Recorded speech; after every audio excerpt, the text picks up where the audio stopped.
The timer is... Okay, so let's have fun together. This is the last talk in the second day, and I'm excited to be here, actually. Really happy to have a second talk in this awesome conference.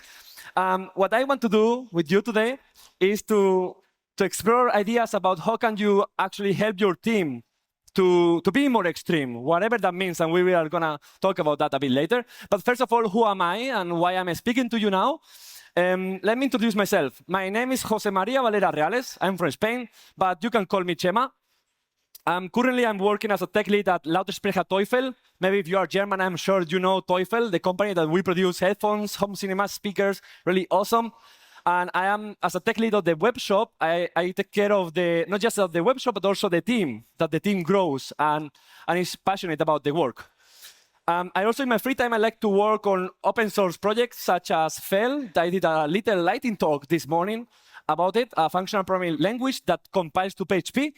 And also Gazella, which is a little macro framework that helps you normalize the communication between different modules. But that's about it. I don't want to talk about that. I want to talk about, let's say, how does a team work? What is Agile, right?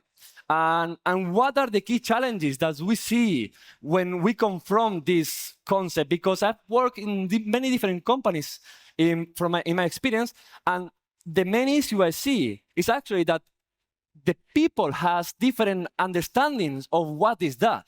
So I want to go deeper into that thing to try to help everyone to normalize this concept. And also, after that, I would like to share what opportunities, so how can you create opportunities for your people, for your team, to actually get more extreme in this sense. But first of all, I found this picture, this drawing from Agile, really, really funny, a couple of years ago. And this illustrates pretty much how I was working, actually. And I was working Agile, right? So this is indeed Agile. So how does this work? So if we take a look at this, usually you have an idea. There is an idea is generated somehow. And then the idea fills some templates, and then it goes to a refinement team, a refinement phase. Then the definition of ready is met. Then it goes to the stage where the development team is actually then starting developing. So you spend times, days, weeks, months developing, and then after that, once all the criteria is met, then it goes to, now it's releasable. The whole thing, of course. And then once it's releasable, and the definition of done is done, then you just release it to production. Usually, how long does it take? Maybe a day, a week, a month, a year, maybe? And I don't know you, but when I saw that, actually, in my mind, I got a smell of something else. And this thing, actually, is what I was smelling. This is actually a waterfall process. What is Agile about that? And yeah, this is not Agile, but let's take a step back and remember why Agile processes became so popular. Since many of us still work with this waterfall Agile approach, why is it considered outdated and why it's problematic? So why we want to replace it with Agile things? So the main issue with this approach is that it's linear and sequential, right? Which means that it might seem that it gives you a clear path to follow. However, problems encountered in a later phase, they are really more expensive to change, to go back to the initial, because it means that you need to go back to the beginning. And this is not really great for business. Even though I will say, as a software developer, I will say that you have learned a lot while doing that. And then if you are asked again to do it again, it will be way simpler for you because you have learned something. I will assume it might be delayed, and then the business needs to spend more money, and it's released much later. So it's not great for business, this whole thing. And let's consider that you actually did everything was perfect, right? Let's consider the happy path, the best case of waterfall. So everything was perfect, and you released what it was defined, let's say a month, a year ago. So this is the thing. Is it still what the customer needs now? Is it still what they needed or wanted a year ago? Usually, is that not the case, right? So they ask you, you have some meetings, you do that thing in a year, and then now you release it, and then, oh, sorry, but actually, we don't need that anymore. So I think that's an issue. And so we should keep in mind that the environment in which we work is constantly changing. Some of these changes can be avoided in certain extent, and others can come entirely unexpected and cannot be avoided, but still, they impact our work. So this means that if we like it or not, change is going to happen. So at first sight, this might seem a bit odd, a problem, because you put time and effort into a task, and suddenly it becomes obsolete. So I want to make the case that change itself is not the problem, but our inability to cope with change. Our team structures are not often designed to incorporate changes, but if we do that, if we see changes as opportunities, change is not necessarily a problem. It might be still challenging, of course, to cope with change, but can be an opportunity. And this is the good thing, to improve your product, your team, and your own skills as a developer or product manager or whoever you are working. So the big question now is, how can we make it easier to cope with change? How can we make it unexpected changes less threatening? And I propose the next 5 solutions. First of all, I think it's important, it's key, it's fundamental to communicate, to have an open atmosphere that encourages open and honest communication. So talk to your team members frequently, be in touch with your customer, your boss, other departments in the company. And this translates to regular feedback, which builds opportunities to question your way forward and to assess whether you are still on track towards achieving your goals as a team. And achieve active communication and feedback helps simplifying the task or even the requirements, so you have to deal with less complexity over time. So active communication. So wait, this can only work if the team has the courage to address openly this simplicity, this communication, and this feedback. So they need to have the courage, the team need to have courage to be themselves. But these 4 things works only if all team members support and respect each other. This is the fundamental thing. Once you respect, you have the courage, then you can communicate freely, openly, give feedback, and simplify the whole thing.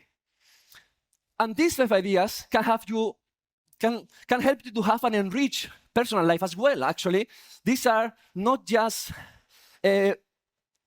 only for your work, but also general ideas that help you be better at what you do every day, at least for me personally. But yes, they are really abstract, right? So let's start taking a look at how can we make these 5 ideas to guide us in designing a team process that can make us better every day. And as we have seen, if we keep this 5 points in mind when designing processes about how our team should work together, it is much more likely that it will be easier to adapt to change. And as we have seen before, change is inevitable. It's going to happen. So this, in turn, will make your team not just more efficient, but also happier. We all want to feel proud of what we do, at least for me as a software developer. And if we help each other to improve and get better every day, we also help spark this feeling of pride and satisfaction. And this brings us much closer to the agile processes that we are all looking to implement. But now I would like to raise your hand if you have just heard about agile. Who of you know what agile is? Actually, yeah, 50% kind of. Okay, and now who is in an agile team? Who is really using agile? Actually, the same more or less people, and some of them are laughing. I understand you. So, yeah, these are. I'm sure you have heard about this, right? Scrum, Kanban, less, safe, blah blah blah. These are actually quite good. These are actually kind of the fundamental where all of us usually we always start with doing a Scrum and then we say we are doing agile, right? But yeah, I think it's better that you make sure that the process you design that you follow is actually indeed agile. So I was in teams where we were doing simply Scrum standard meetings, and we were claiming to be agile team. That's it. And I don't think that you need a bit more, right? It's not just standards that makes you agile. So what is that? Let's go to the basic theory. What is agile? So if we go to the 2001 Agile Manifesto, what does this say? Basically, it says 4 things. Individuals and interaction are, in this view, more important than the processes and tools that you use. So for example, before writing lengthy document in the wiki page, call your colleagues, explain your request, explain your idea, have a communication there, and then this will increase the transparency, but also will help to learn about potential challenges early on. Secondly, if you prioritize good and clean code that is ideally self-explanatory and is easy to follow, you might not even need additional documentation at all for that piece. Similarly, frequent interaction with your customer increases transparency and efficiency. While it is important to define a frame of your task when negotiating a contract with the client, it is equally important, and it's equally important to set some boundaries, right? It's equally important to leave room for adaptations, because what they wanted, we said that before, what they wanted 1 year ago, it might be totally different from what they need today, and they are paying you now. So, at least for me, a key aspect of Agile processes is the emphasis of making your team ready to cope with change rather than being trained to strictly follow a plan no matter what. And it's happened to me a lot. So all of this should be considered when choosing an Agile approach in your team. But these are still abstract, too abstract. So let's take a look at how can we put this on practice. And for this, I find extreme programming really interesting. Who of you have heard about extreme programming before? Same or less as Agile, all right? Who is working in extreme programming in a daily basis? Wow, two hands, awesome. So what is extreme programming? That. In essence, if we go to the simplest definition, extreme programming is a compilation of solutions based on values, principles, and practices. That's it. It's a compilation of solutions. So you don't need to do everything to be an extreme programming team. Let's say you can just pick whatever fits for you the best. You just use it, and that's it. It's about being pragmatic, I will say. And together, we can imagine this as a bridge. We have the values, the first pillar of the bridge, that stand for the abstract side of the river, the abstract ideas, the norms. Then we have the practices in the other side, which is the real thing that you do. And then you have the connection between the ideal and the real, the connection that bridge the gap, which are the principles of extreme programming. So let's start with the core-driven values of extreme programming. And actually, these are not new, right? We learned about them as being the solution to breaking the habit of working together in a waterfall process. They are, one more time, communication, give you feedback that helps you simplify with courage and respect. In the other side of the river, to look at the real-world options, how to make these values a reality in your team. You have plenty of options to choose from. You can encourage your team to do pair programming for some tasks. You don't have to do it always, but there are some that actually they are really useful, not just to share knowledge, but also to confront ideas and to actually make the team cohesion even better and higher. You can create room for sitting together and make the team cohesion even stronger. You can implement some test-first programming approach. And many, many more. I don't want to go through them. However, it might not be entirely obvious for your whole team or your boss why you should put effort in changing the way you work together. Why should anyone set extra time for sitting together? What the fuck? Aren't we remote? Isn't enough to test the final product once it's done instead of all the time? What a waste of time. Why you should follow an incremental design approach? What is this? Just for the sake of achieving those values of extreme programming. So, you might say that those values they have value in itself. That's why they are core values. But you might need a few more arguments to convince others. And that's where the principle of extreme programming come in. So the principles bridge the gap between the abstract and the real world, right? There are, again, many different principles. But a trick that helped me to understand them better is to think them as a kind of motivation of implementing those practices and considering these values in your work.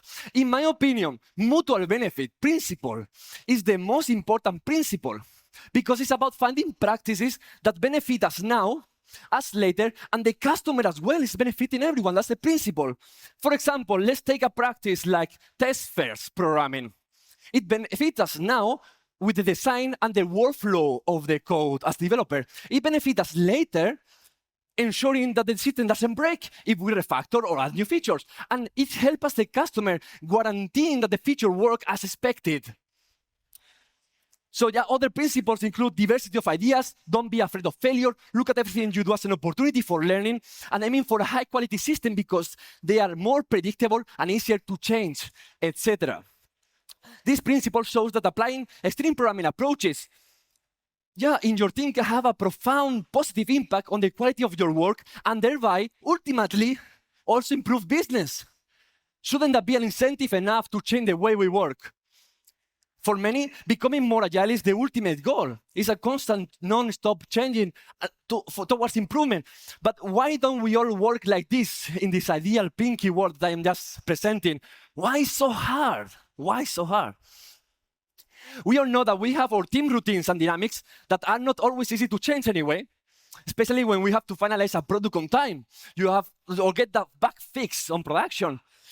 But it is not always easy to find time to reflect and ensure that you follow the new routine that you wanted to implement. So let's start tomorrow, you might think, when things are less stressful. But are they ever really? It is not surprising that extreme programming gets lost in the stress of daily business. The production environment has priority over developing your team, which is understandable in the short run and might seem to be the right thing. But is it really the best thing in the long run? And this often goes hand in hand with a lack of learning opportunities, which often do not have place in our daily routine and processes. So I argue that creating learning opportunities on a routine basis is key if you want to help your team to be able to cope with change better. So my suggestion is to schedule regular time slots for improving your team. This should not be easily skipped because you are behind a schedule, artificial schedule sometimes, and with another project, but should be equally considered important to improve and motivate your team. It's your team. And of course, it's up to you how often you schedule these things. And it depends on your time and your resources and your people that you have available. But I would recommend, so my rule of thumb after almost 3 years doing and experimenting with all of this, about once or twice per month. So I want to introduce you 3 approaches that can quite easily be implemented in every team. They are code katas, internal tech talks, and research Fridays. The term kata. Who knows what a kata is? Software kata. Half of the room, actually, really impressive, nice. So for those that doesn't know, a code kata, it comes from the repetitive movements done in karate that help you improve your fighting skills. And why code katas? Because as a group, developers in general, we don't practice enough. So most of our learnings take place on the job. And therefore our mistakes as well. And because we don't want to break production, obviously, we are reluctant to try new things. So kata exists to help developers to have the same benefits as practicing in any other profession. They are simple artificial exercises that let you experiment and learn without the pressure of production. So it's a really safe environment where there are no right or wrong answers. In any software kata, the benefits come always from the process and the learnings, never the result, actually. There are katas to improve your refactoring skills, like Gilder Rose or many others, to improve your testing skills, like Fizzbuzz or Roman numerals, or more advanced, like Bank kata. There are hundreds of them. And even to get more confident when doing some programming with other people watching. I got this problem a few years, actually, like 4 or 5 years ago. I didn't like to code when people was watching behind me or next to me. Because I was feeling like, oh shit, I need to Google something because I don't know, but I don't want to Google something because they expect me to know because I'm getting paid to know how to code, but I don't know how to code this. So with these kata exercises, you are getting more comfortable to go out of your comfort zone and being able to just say, okay, this is me, let's do this thing. We are not breaking something, so let's go crazy. And of course, it's possible to do katas alone. indeed, my open source project I mentioned in the beginning, they are constant katas for me. I use them to go crazy and explore the language and get better, but they are better even when you do it in pairs, when you do it with more people. And this is something that we do at TOEFL, actually, since more than 2 years. Every month we have a kata, and usually is the last Friday of the month, we have 2 hours slot to do a software kata. And this helps crazy a lot with the team cohesion and the team code skills. So it's just not just helping the individual technical skills, but also the communication through the peers in the team, because you are changing always the peers every time. And we usually do groups of 2 or 3, remote, totally fine, where one of them is coding, is the driver, and then the other 1 or 2 are the navigator. They are watching the screen. And so the navigator tells the driver what to do, and the driver is just driving.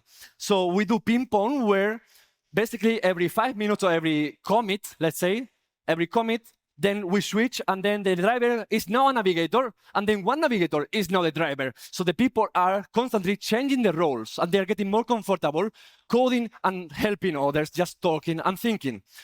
It's incredible, this thing, actually. And I do this with some friends, so I do like 2 katas per month since years, and this is really useful. Another thing, Tech Talks. This is what is happening right now, what is happening in the whole conference. A Tech Talks allows us to share some knowledge related to the tech industry with our peers.